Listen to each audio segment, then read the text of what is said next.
আমার কাছে মনে হইতেছে আমি আব্দুল্লাহ ইবনে হুযাইফার শরীরের ভিতরে যতগুলো লোমকূপ আছে, যতগুলো পশম আছে, আমার পশম সম পরিমাণ যদি তুমি এক একটা করে ডেকজি গরম করতা, আর আমার প্রতিটা পশমের জায়গা যদি এক একটা করে ডেকজির ভিতরে পুইরা কয়লা হয়ে যাইত, তারপরেও আমি যেন এই শাহাদাতের তামান্না যেন আমার কাছ থেকে ছোট হয়ে যায়। তুমি তো আমারে একটা ডেকজির ভিতরে দিবা, এর কারণে মনের মধ্যে বড় আফসোস।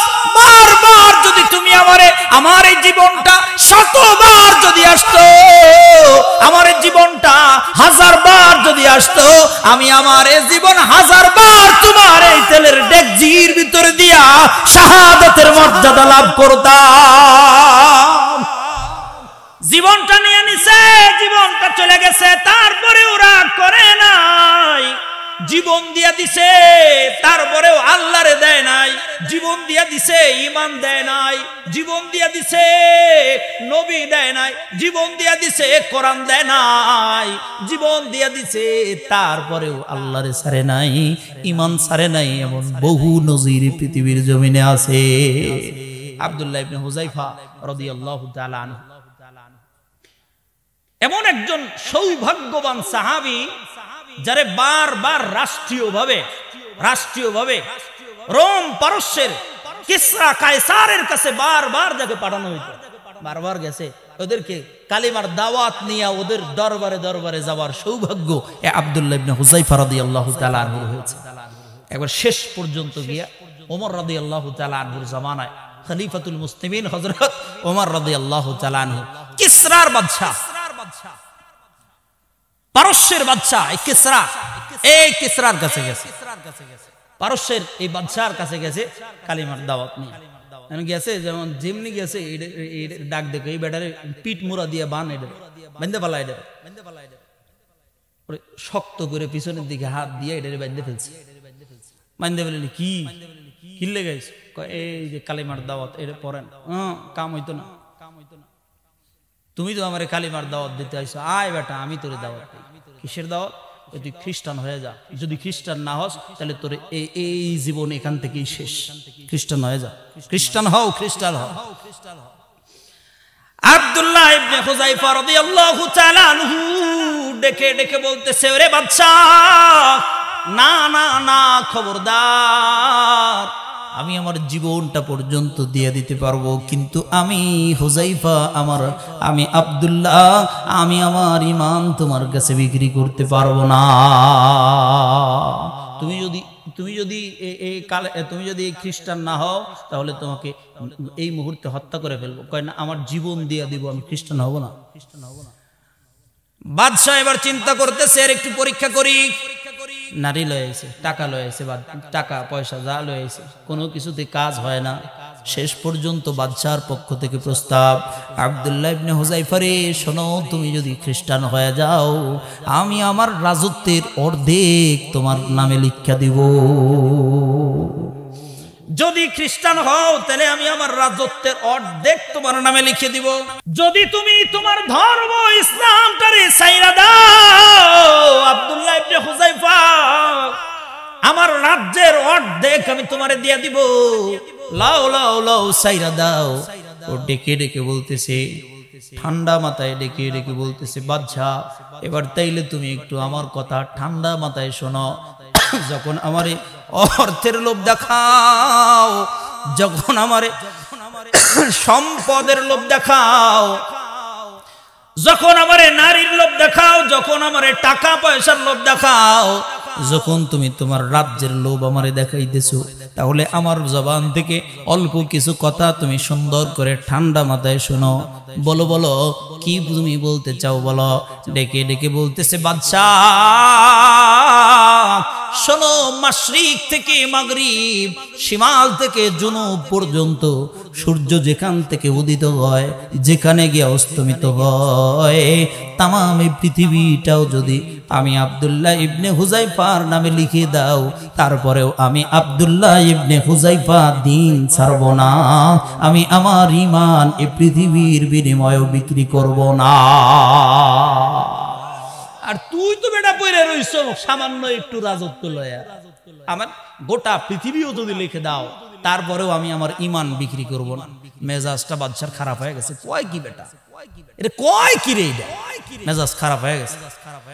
ডেকে ডেকে বলতেছে, রে ধরে নিয়ে যাও, এই তাড়াতাড়ি আসো, বড় একটা ইয়ে লয়ে এসো, ওই যে বড় একটা ডেগ লয়ে এসো, ডেগজি বড় একটা বিশাল বড় একটা ডেগজি লয়ে এসে কয়, নিচে ডেগজির নিচে আগুন লাগাইয়া দাও, পুরো ডেগজিটার ভিতরে তেল দিয়ে ভরপুর করে দাও।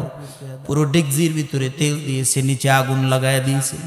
আগুন জ্বালায়া ডেগজির তেল গুলো গরম করতে করতে করতে করতে করতে করতে টকবগে গরম যখন হয়ে গেছে, বিশাল টকবগে যখন গরম হয়ে গেছে, এই টকবগে গরম যখন হয় তখন আব্দুল্লাহ ইবনে হুযাইফার সব মুখে আর একজন কয়েদিরে নিয়ে আইসা ডেকে ডেকে বলতেছে, আব্দুল্লাহ ইবনে হুযাইফা, আমার সামনে এতক্ষণ পর্যন্ত টিকে থাকার কোনো মানুষ দেখি নাই, তবে তুমি যখন এতক্ষণ পর্যন্ত আবার সামনে টিকে আসো, তাহলে তোমার সাথেও খেলতে আমার বড় মজা পাইতেছি।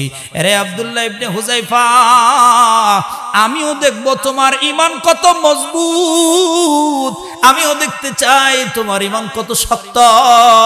আব্দুল্লাহ ইবনে হুযাইফা রে, দাঁড়ায় থাক, আমি তোরে দেখাইতেছি কেমনে করে তোরে শেষ করব। ঠিক এর সামনে আর একজন কয়েদিরে নিয়ে আইসা গায়ের সমস্ত শরীরের কাপড় চোপড় কইলা এই তেলের ডেকজির ভিতরে তারে সাইরা দিছে। তেলের ডেকজির ভিতরে সারতে দেরি হয়, মুহূর্তের ভিতরে ওই তেলের ডেকজির ভিতরে আল্লাহর এ বান্দার মুহূর্তের ভিতরে হাড্ডি মাংস গুলো আলাদা হয়ে যায়, নিমিষের ভিতরে যেন মিশে গেছে, সব কিছু যেন ছিন্ন ভিন্ন হয়ে যায়। এবার ডেকে ডেকে বলতেছে, আব্দুল্লাহ ইবনে হুযাইফা, এখনো তোমার সময় আছে, বলো তুমি খ্রিস্টান হবে কিনা। যদি খ্রিস্টান হও, এই মুহূর্তে আমি বাদশাহ ঘোষণা করে দিলাম, তোমারে ছাইরা দেব, তোমারে ছাইরা দেব, তুমি তোমার জাত নিয়ে চলে যাইতে পারবা, চিন্তা করো না। শুধু ছাড়বই না, এখন পর্যন্ত বহাল আছে, আমার রাজ্যের অর্ধেক পর্যন্ত তোমার নামে লেখা দেব। আব্দুল্লাহ ইবনে হুযাইফার দুই চোখ দিয়া দর দর করে পানি পড়তেছে, দুই চোখ দিয়া দর দর করে পানি পড়তেছে। এবার ডেকে ডেকে বলতেছে, হায় হায়। পাশ থেকে একজন কয়, বাদশাহ দেখেন, চোখের পানি যেহেতু পড়তেছে বোঝা যায় মৃত্যুর ভয়ে লোকটা বুঝি কাঁদতেছে, মরে যাবে তো, এই চোখের সামনে এরকম দেখলে আমারই তো জান টাস টাস করে। এ বুঝতে পারছি, এ নম্র হয়ে গেছে, আর একবার সুযোগ দেন। ডেকে ডেকে বলতেছে, সুযোগ আছে নাকি? আব্দুল্লাহ ইবনে হুযাইফা ডেকে বলে, না রে না পাগলা, সুযোগ নাই, সুযোগ নাই, সুযোগ নাই। রাগ হয়ে গুসা হয়ে ডেকে বলতেছে, রে আব্দুল্লাহ, তাহলে কেন তোমার চোখ দিয়ে পানি পড়তেছে, কোন কারণে তুমি কান্দো? আব্দুল্লাহ ইবনে হুযাইফা ডেকে ডেকে বলতেছে, বাদশাহ শোনো, আমি এই কারণে কাঁদতেছি, আমার কাছে বারবার যেন মনে হইতেছে তুমি একটা মাত্র ডেকজিতে এক ডেকজি পর্যন্ত তুমি তেল গরম করছো। আমার কাছে মনে হইতেছে আমি আব্দুল্লাহ ইবনে হুযাইফার শরীরের ভিতরে যতগুলো লোমকূপ আছে, যতগুলো পশম আছে, আমার পশম সম পরিমাণ যদি তুমি এক একটা করে ডেকজি গরম করতা, আর আমার প্রতিটা পশমের জায়গা যদি এক একটা করে ডেকজির ভিতরে পুইরা কয়লা হয়ে যাইত, তারপরেও আমি যেন এই শাহাদাতের তামান্না যেন আমার কাছ থেকে ছোট হয়ে যায়। তুমি তো আমারে একটা ডেকজির ভিতরে দিবা, এর কারণে মনের মধ্যে বড় আফসোস। বারবার যদি তুমি আমারে, আমার এই জীবনটা শতবার যদি আসতো, আমার এই জীবনটা 1000 বার যদি আসতো, আমি আমার এই জীবন 1000 বার তোমার এই তেলের ডেকজির ভিতরে দিয়া শাহাদাতের মর্যাদা লাভ করতাম। লিল্লাহে তাকবীর, লিল্লাহে তাকবীর, নারে তাকবীর। আল্লামা মুফতি শফি কাসেমি সাহেব হুজুর দামাত বারাকাতুহুম হুজুর চলে আসছে। আমি আর একটা কথাও বলবো না, তবে শেষ এতটুকু কথা যে ভাই যতটুকু কথা বললাম নিজের পরীক্ষা দেওয়ার জন্য তৈরি হয়ে থাকেন। কোন জায়গায় আমরা আল্লাহ ছাড়া অন্য কারোর কাছে মাথা আমাদের নত নাই। আল্লাহর কাছেই আমরা পরীক্ষা দিব। আমাদের বিজয় সুনিশ্চিত, আমাদের বিজয় দিবেন আল্লাহ ইনশাআল্লাহ। আসসালামু আলাইকুম ওয়া রাহমাতুল্লাহ।